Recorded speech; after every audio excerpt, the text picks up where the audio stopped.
Como é que, uma questão que parece clara, como é que nós podemos nos defender dessa estruturalismo, narrativas, discursos, sensacionalismos? Vou colocar a primeira coisa que é muito importante, principalmente pro pessoal da direita. Eu tô vendo muita gente na direita hoje usando a palavra narrativa como sinônimo de Isso. mentira. Tá muito comum isso. Parem, pelo amor de Deus, suas antas. O recado que eu tenho pra dizer, pelo amor de Deus, não faz uma coisa como essa. Porque narrativa, você depende de narrativa o tempo todo. Você só educa seu filho com narrativa. Você só conta o que aconteceu no grupo de zap da família pro seu amigo que você acabou de ver com uma narrativa. Narrativa é uma estrutura. Não é sinônimo de mentira. Um filme que você está vendo, ele não é mentira puramente. Se fosse mentira, você não iria ver, sabe? Ele vale como fictício que seja. Pode ser ficção, pode ser não ficção, mas ele está dentro de uma estrutura narrativa.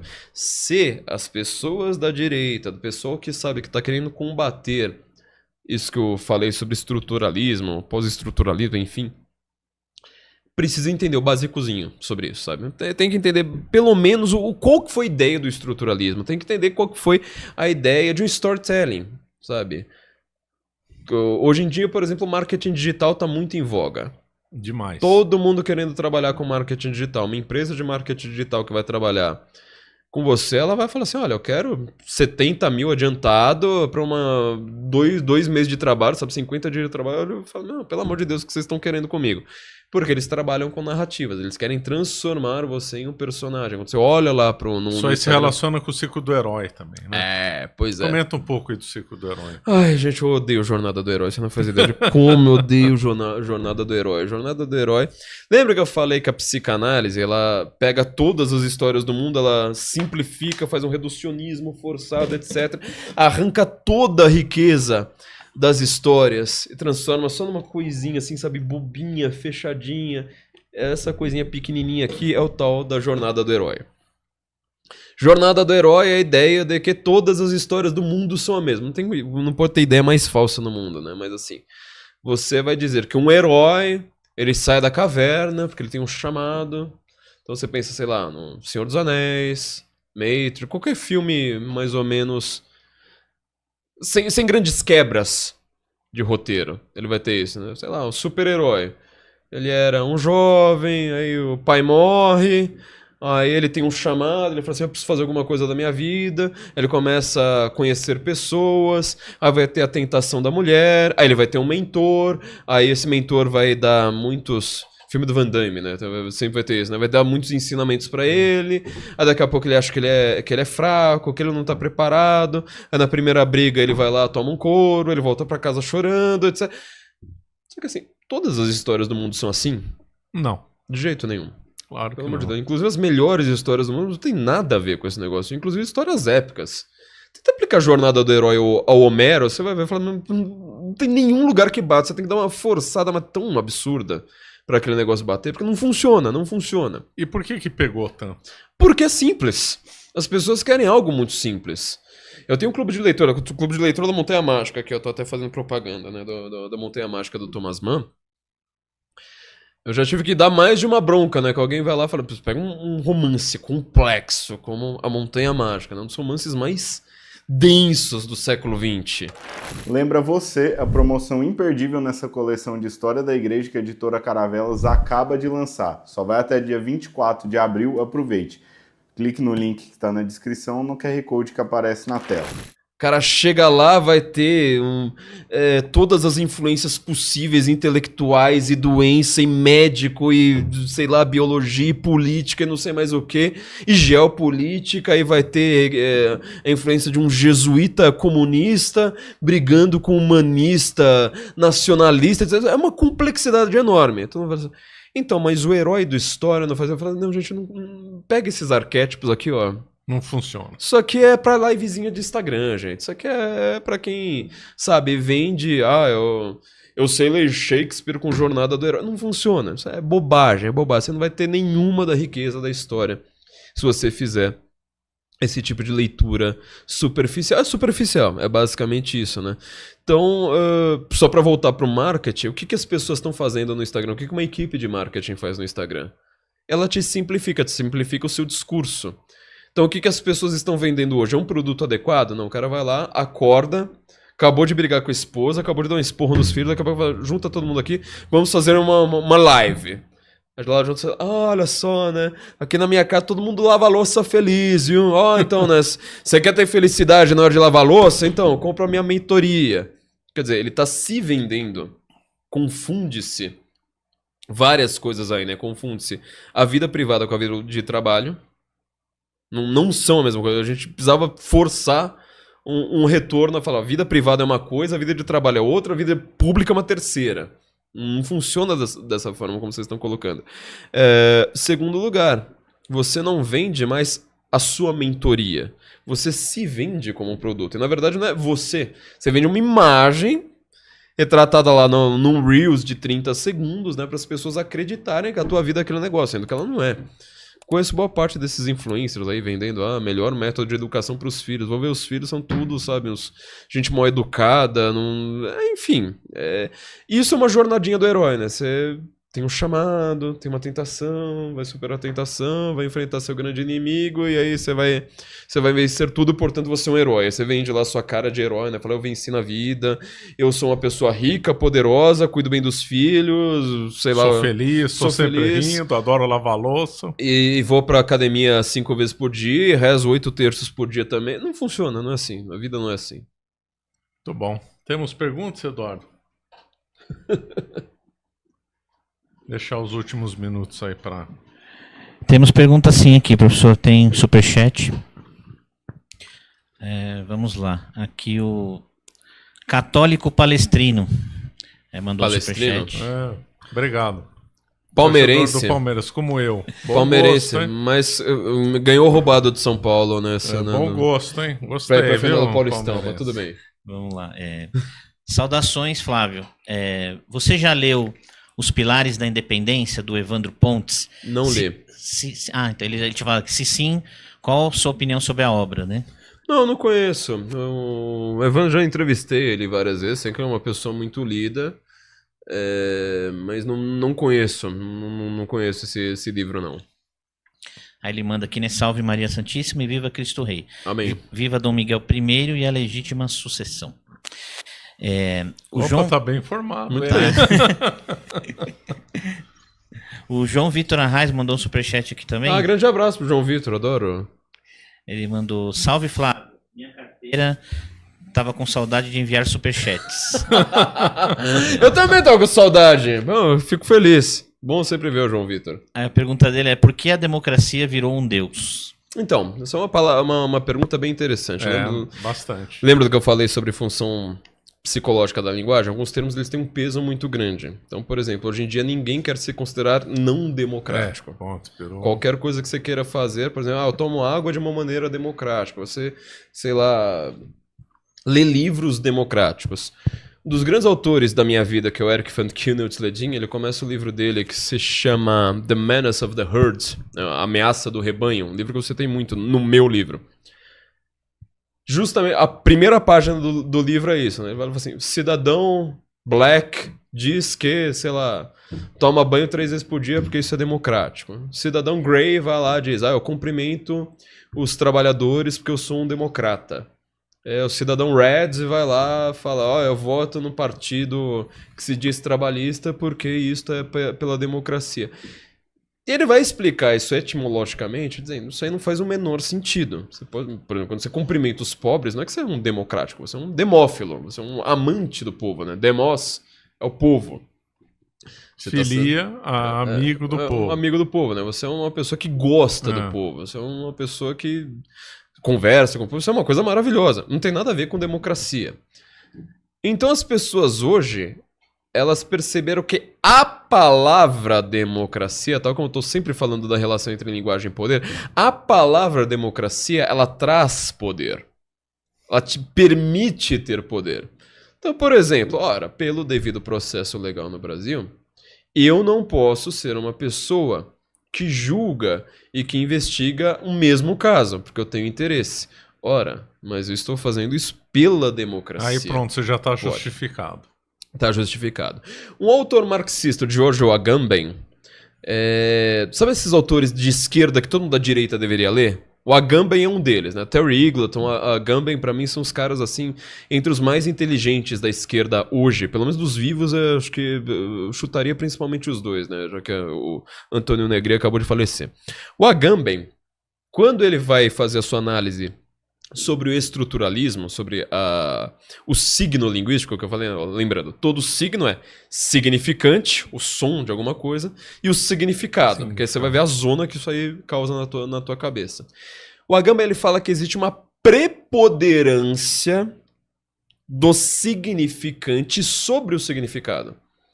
Porque o significante, ele é um pouco mais hard, né? Você não consegue manipulá-lo tanto. Enquanto o significado, ele vai variando com o passar do tempo.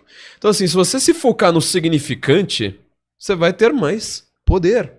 Então, assim, você pega o significante, o termo democracia.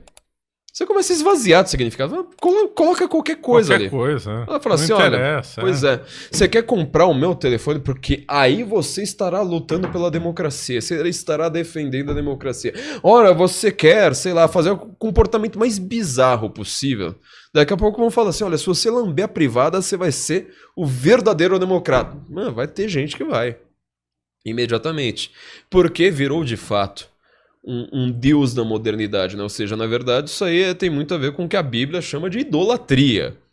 Você começa a transformar ídolos, né? Que é uma palavra que em grego, né? O ídolo está associado à imagem. Por isso que tem essa confusão dos protestantes, né? Pois é, né? Que na prática, né? Se você vai ver o termo em hebraico, agora eu não lembro ele de cabeça, mas ele não fala imagem em nenhum momento. Na Bíblia não fala, né? Você não pode adorar imagem, né? Construir os templos, né, para outros ícones. Agora eu não lembro como é que tá em hebraico perfeito. Quando traduziram para o grego é que você se focou nessa ideia da imagem, né, do ídolo, porque fica só que é uma imagem mental. Aqui tá o pulo do gato, quer dizer, as pessoas, elas têm imagens, isso é uma outra coisa que também a gente consegue trabalhar muito bem, a imagem mental que você tem. Vou dar um exemplo muito claro disso. Falar aqui, ó, Idade Média. Pro ouvinte aqui, ó, mentaliza a Idade Média. Se eu tivesse, assim, todos os nossos ouvintes aqui de cabeça, eu iria apontar pra eles, 95% deles pra mais imaginou uma cena noturna. Por causa da associação com a Idade das Trevas, né? E com aquele filme O Nome da Rosa. Quer dizer, quando você pensa em Idade Média, você não vai pensar, por exemplo, que, sei lá, Nice, na França, existia lá na Idade Média, entendeu? Que a Grécia existia na Idade Média. Sol a pino, todo mundo... Calor de 40 graus. Calor de 40 graus, etc. Então, assim, você pensa em Idade Média, você já associa uma imagem noturna. Noturna, fria. Os filmes que você pensou são todos... É igual México. Você pensou em México, o céu já tá amarelo. É brincadeira que todo mexicano faz, né? Eu nunca vi aquele céu amarelo do México, a gente vê, sei lá, né, 2 vezes por ano, mas no filme é sempre aquele fluxo estourado, sabe? Como o Brasil também no filme. O Brasil no filme, para um gringo, ele é sempre verde.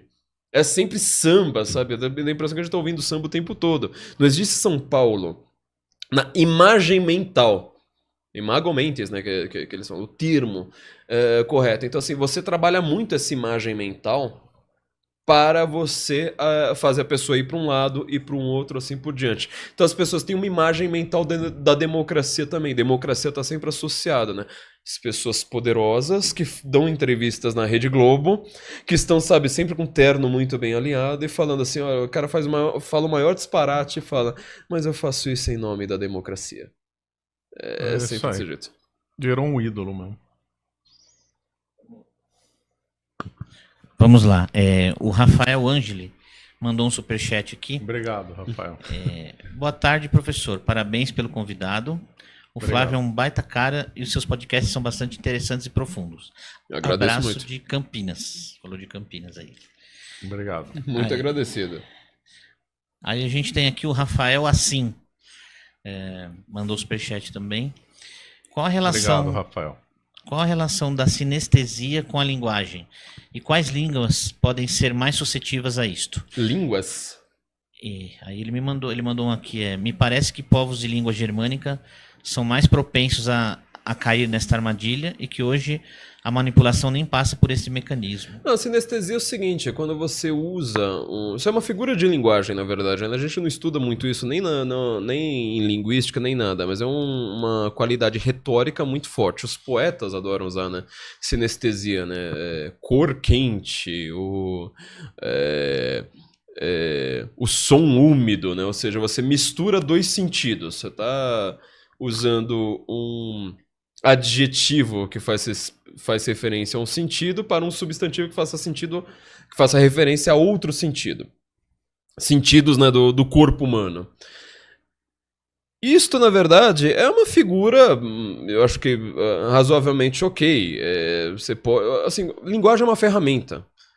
Ela pode ser usada para você fazer uma carta de amor, como ela pode ser usada para você criar um totalitarismo. Linguagem é uma ferramenta, ela é neutra.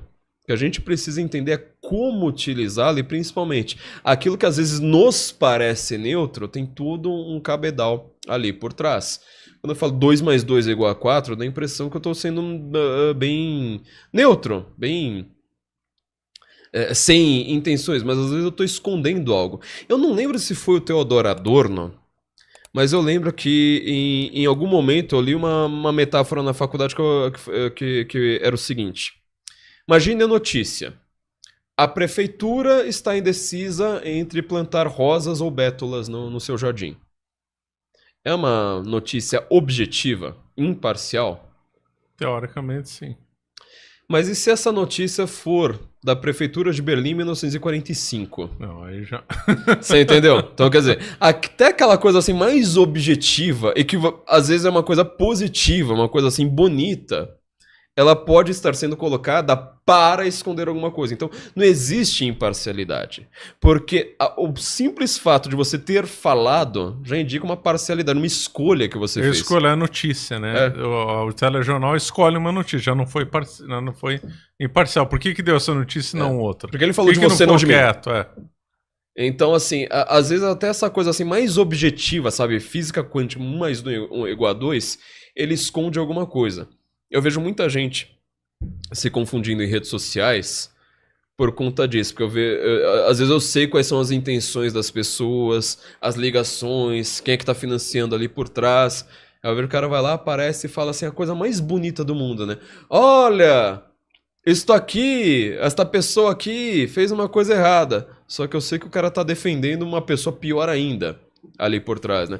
Olha, este cara aqui, uma vez ele falou tal coisa, mas aí você não vai ver que ele tá criticando aquele cara porque ele foi contra um corrupto, que é amigo do cara que tá falando. Então, assim, todo esse trâmite, eu sei que é confuso, é meio demorado, não é todo mundo que estuda a língua, né?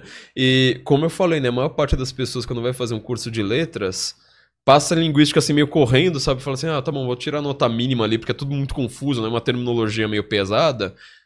Mas, por trás dessa terminologia, tem uma ferramenta muito forte, né? Então é o que eu pensaria dessa questão de sinestesia. Agora, o que você falou sobre línguas? Desculpa, qual que é o nome dele? O Rafael Assi. Rafael Assi. Isso é uma coisa bem mais complicada do que parece, né? Ou seja, algumas línguas elas favorecem um tipo de pensamento ao contrário de outras línguas? Sim. Sim, e aí a gente vai entrar num ponto bem curioso, porque apesar de a linguística demonstrar-nos isto o tempo todo, é uma coisa que professores de língua hoje não querem falar. Ou seja, você tem mais facilidade de você pensar em determinados assuntos em algumas línguas ou em outras. Sim, e com toda certeza sim. Então, um exemplo muito claro. Em sânscrito, você tem 5 termos para respiração. Pior, nenhum deles bate com o nosso. Porque é aquela coisa tântrica, né? A respiração, um sentido meio espiritual. Então eles levam muito a sério a respiração. Então por isso que eles desenvolveram mais isso. Exato. Bom, quando você vai pro português, você vai falar assim, inspire, expire, exale. Não sei, tem que... Por isso que em algumas áreas do conhecimento, você usa termos técnicos que só estão em outra língua. Accountability, tenta traduzir esse negócio. Não dá. Vai estudar filosofia, você vai ter muito termo grego, muito termo em alemão. Tenta traduzir a Selbstaufhebung do Hegel. Não dá, é uma coisa muito complicada, né? Autossupressão, né? Na verdade, o que ele quer dizer seria o equivalente a você se auto-levantar, né? Como se você conseguisse se pegar pelo cabelo e sair do chão. Não funciona, sabe? A tradução não bate, não é dessa forma. Os estudos bíblicos, por exemplo, tem muito disso, né? Como o caso que eu falei de idolatria. Que eu falei, idolatria pra mim é uma tradução meio falha, na verdade, né? Porque... Do hebraico. Porque no hebraico ele não tá falando sobre imagens, tá falando construa ícone, assim, é ícone específico. É um lugar para ritual de sacrifício humano, inclusive, né? Que você vai lá. Então chega lá o católico, reza diante da imagem da Virgem Maria, parece um protestante e fala assim, então, né, isso aí é idolatria. Então, meu filho, se você for pegar a Bíblia em hebraicos, não funciona. Simplesmente não vai ter nada ali contra o que você está falando. É que você se focou muito na tradução, né? E começa a criar esse tipo de problema. Então, assim, algumas línguas sim favorecem um tipo de pensamento e outras línguas são bem piores. Só que línguas germânicas, né, que eu vou ter que dar o alerta que o professor Olavo de Carvalho falava sobre o alemão, aproveitando que eu tô com uma... Deutsch, né? A minha blusa aqui da seleção alemã de futebol. A língua alemã, ela é muito boa para algumas coisas, não tem a menor dúvida, eu amo essa língua, é para mim uma das línguas mais bonitas que existem, mas ela não é boa para outras coisas, entendeu? Isso assim acontece como na língua o português é bom para umas coisas e ruim para outras, é assim vai. Alemão não separa o ser do estar. Para começar que é uma coisa excelente do português. É uma coisa excelente. Você pega aquele livro Ser e o Tempo, do Martin Heidegger, minha edição deve ter o quê? 1.800 páginas para mais. Você vê, assim, 80% do livro parece que ele tá se batendo com o fato de alemão não ter uma diferença entre ser e estar. Então ele fica lá falando, o ser, tá, mas o ser quando ele está em desenvolvimento, o ser quando está... Tá bom, meu filho, separa ser e estar, resolvido 90% do seu livro. Desculpa, mas funciona dessa forma. Muito bom. Você acaba de assistir um corte do Caravelas Podcast. Na tela está aparecendo o episódio completo e outro corte. Muito obrigado pela atenção.